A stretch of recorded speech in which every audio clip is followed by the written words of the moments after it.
बात होगी मारुति सुजुकी के मैनेजमेंट से और इनसे बात होने वाली है मार्च ऑटो बिक्री के आंकड़ों पर, साथ ही आगे की स्ट्रैटेजी पर। हमारे साथ जुड़ रहे हैं कंपनी के सीनियर ईडी शशांक श्रीवास्तव साहब। लेकिन चर्चा करने से पहले आपको कंपनी के बारे में कुछ जानकारी दे देते हैं। मारुति उद्योग के नाम से इसकी 1981 में शुरुआत हुई थी कंपनी की। 1983 में मारुति 800 कार की मैन्युफैक्चरिंग इसने शुरू की थी। आइकॉनिक गाड़ी एक है, इसको किसी तरह के इंट्रोडक्शन की ज़रूरत नहीं है। सुजुकी मोटर कॉर्प ने इसमें 56% से ज़्यादा कुछ हिस्सेदारी खरीदी। उसके बाद ये मारुति सुजुकी बनी। भारतीय कार बाजार में 50% मार्केट शेयर है इसका, यानी हर दो में से एक गाड़ी जो सड़कों पर चल रही है वो मारुति की है। फिलहाल इनके पास मानेसर, गुड़गांव में मैन्युफैक्चरिंग प्लांट्स हैं और करीब 15 लाख यूनिट हर साल इनके उत्पादन करने की क्षमता है। मारुति सुजुकी ने मार्च महीने में शानदार बिक्री के आंकड़े पेश किए हैं। कंपनी की आगे की स्ट्रैटेजी क्या होगी, इस पर मेरे सहयोगी डिम्पी कालरा ने कंपनी के सीनियर ईडी शशांक श्रीवास्तव से एक्सक्लूसिव बातचीत की है। आइए सुनवाते हैं आपको। पहले तो मैं इस बार के नंबर्स भी देख रहा था, तो नंबर्स आपके काफ़ी अच्छे रहे मार्च मंथ के, और उसमें बड़ा इंटरेस्टिंग आपका एक्सपोर्ट्स भी था। एक्सपोर्ट्स के आंकड़े भी ऑलमोस्ट डबल ही हुए हैं। तो एक बार हमको ब्रीफ कर पाएंगे कि कहाँ पे हिट था और कहाँ पे हल्के से मिसेस हुए हैं?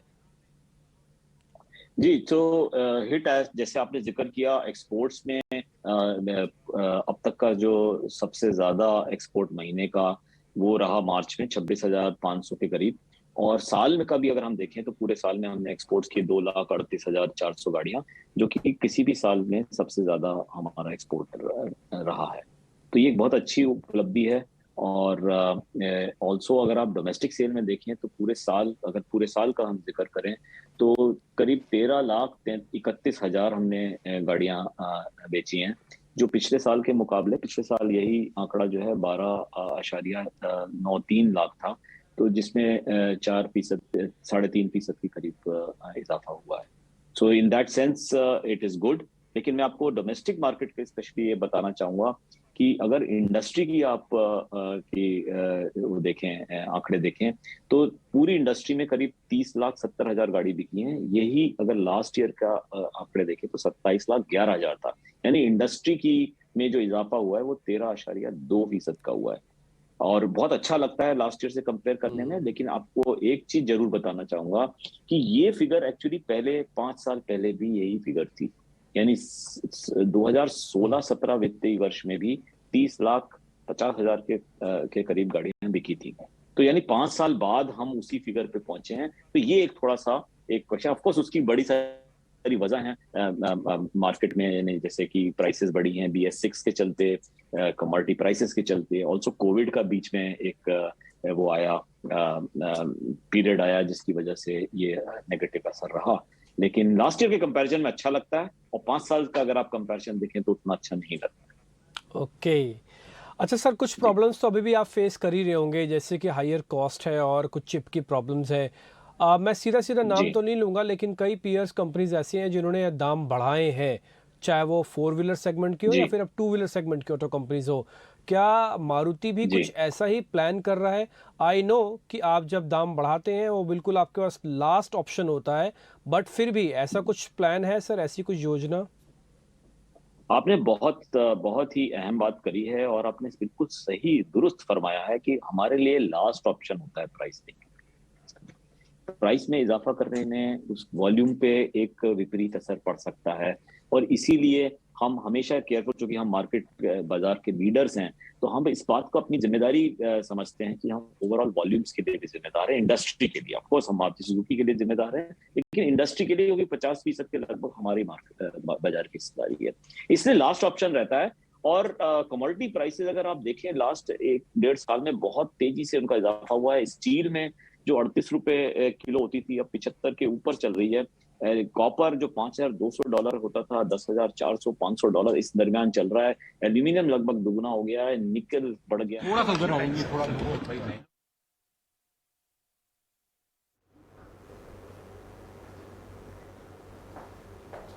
तो ये सब चीजों से बहुत विपरीत असर पड़ा था प्रॉफिटेबिलिटी पे, और यही इसी के चलते पिछले 1-1.5 साल में, यानी जनवरी 2021 से देखें तो मारुति सुजुकी ने 4 बार प्राइसेस में इजाफा किया है। थोड़ा थोड़ा किया है, जैसे मैंने कहा हमारे लिए लास्ट ऑप्शन होता है, और ये क्यूमुलेटिव जो है इसमें इजाफा 8.8% रहा है।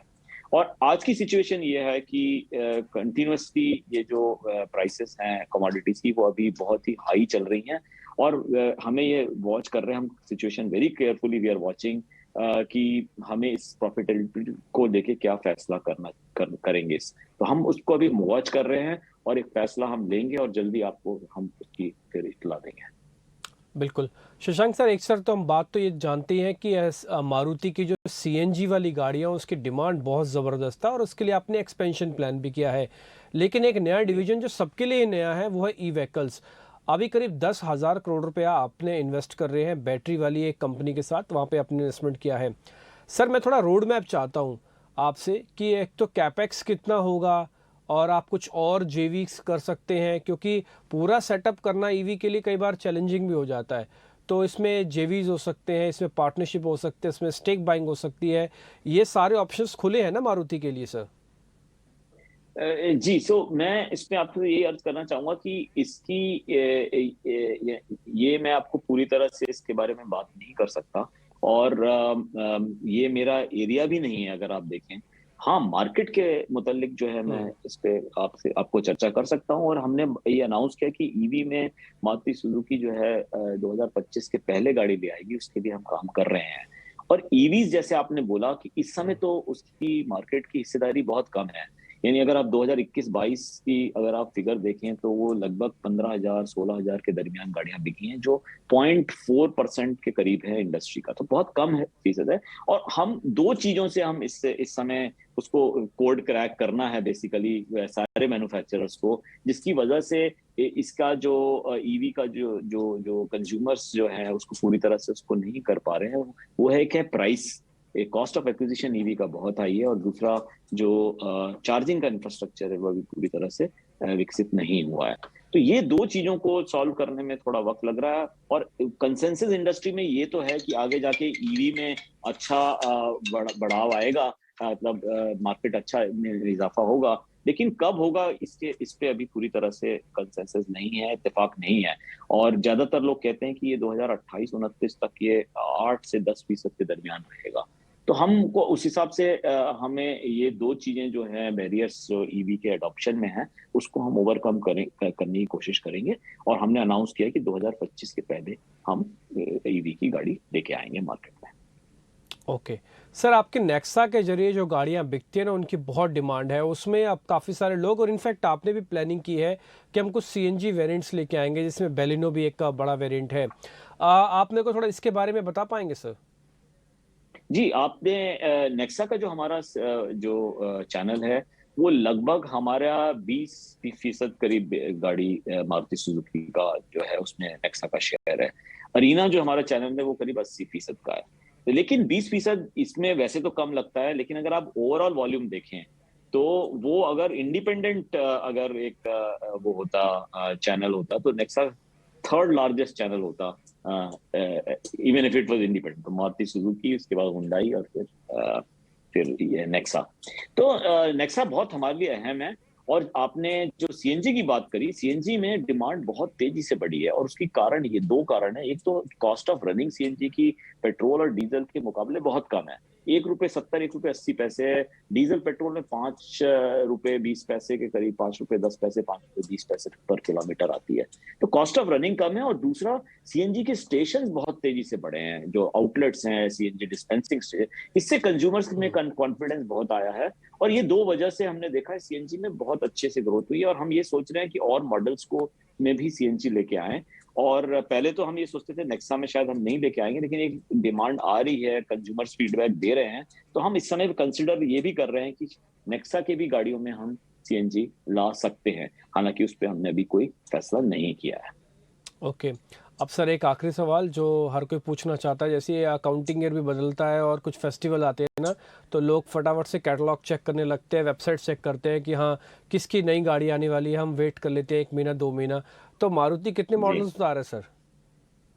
हाँ, तो जैसे आपको पता है कि मारुति के पास सबसे हमारे मुल्क का जो ऑटो कंपनीज हैं उसमें सबसे ज्यादा जो पोर्टफोलियो है मारुति सुजुकी के पास में है, और उसकी बुनियादी वजह यह है कि हम अब इंडियन कंज्यूमर को सबसे ज्यादा चॉइस देना चाहते हैं उनकी मुताबिक।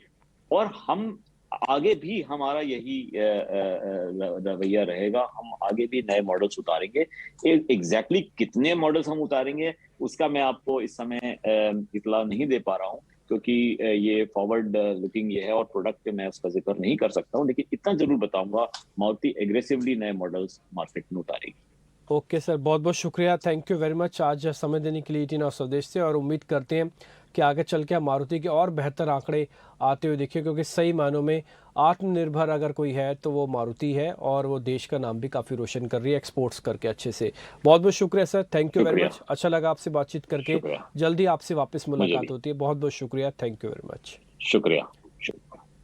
चलिए, मारुति सुजुकी का मैनेजमेंट यहाँ पर बताता हुआ कि सीएनजी की डिमांड काफ़ी ज़्यादा बढ़ रही है, ईवी को लेकर प्लान्स हैं, इलेक्ट्रिक व्हीकल्स को लेकर, लेकिन इंफ्रास्ट्रक्चर पूरी तरह से मजबूत हो जाए उसके बाद धीरे धीरे वो एंट्री करेंगे और नए मॉडल्स बहुत जल्दी ही मार्केट में कुछ और आने वाले हैं। अब मारुति के स्टॉक में आपको क्या करना चाहिए? हमारे साथ शेयर इंडिया के रवि सिंह जुड़ गए हैं। रवि, बहुत बहुत स्वागत आपका। मैनेजमेंट को आपने सुना, सेल्स के नंबर तो कुछ कम दिखाई दिए मार्च महीने में, लेकिन जनरली आने वाला जो समय है उनको बेहतर दिखाई देता है, चाहे वो सीएनजी मॉडल्स हो या इलेक्ट्रिक व्हीकल का प्लान्स हो। इस समय मारुति सुजुकी पर क्या कॉल है आपका?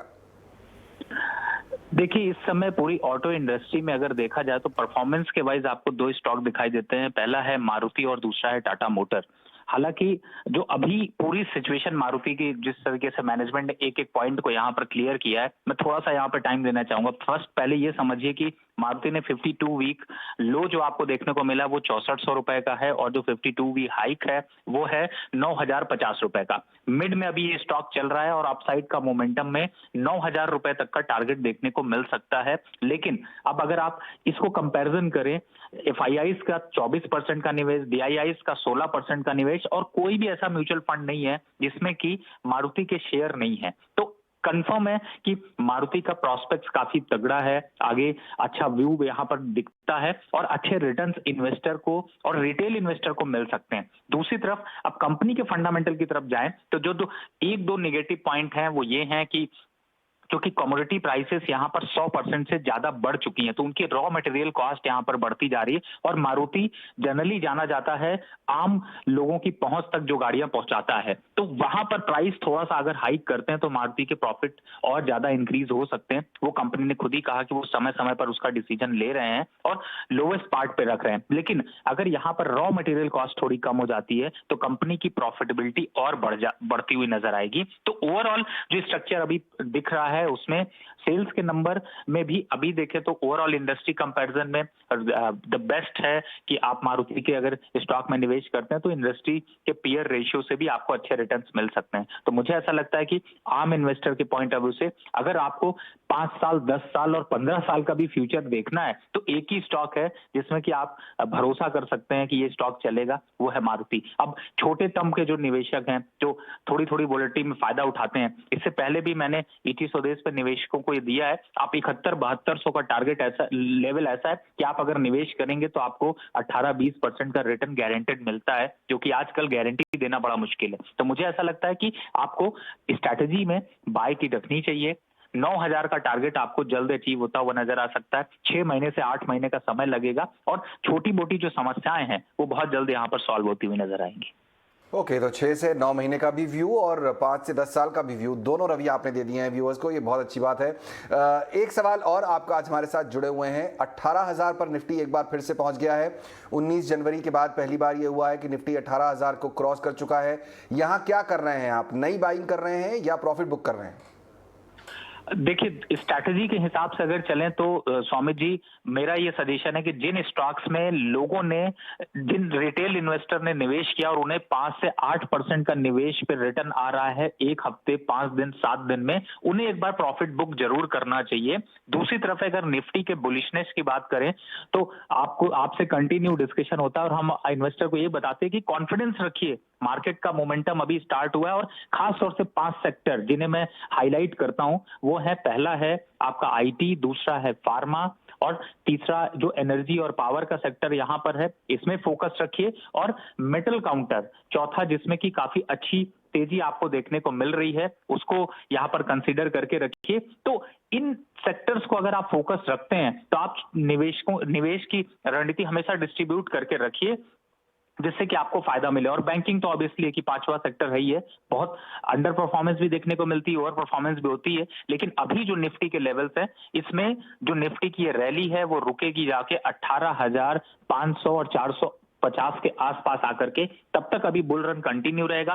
थोड़ा बहुत डिप यहाँ पर इंट्राडे वालों के लिए भी बाय का मौका देगा, और जिस हिसाब से एक बूस्ट मिला है अभी मार्केट को, वो बूस्ट मुझे लगता है कि 18,500 के लेवल आपको जल्द अचीव होते हुए नजर आ सकते हैं। इंट्राडे में ऑब्वियसली है कि थोड़े से रेजिस्टेंस आपको 18,250 और 18,320 के पास देखने को मिलेगा, लेकिन ये छोटे रेजिस्टेंस है।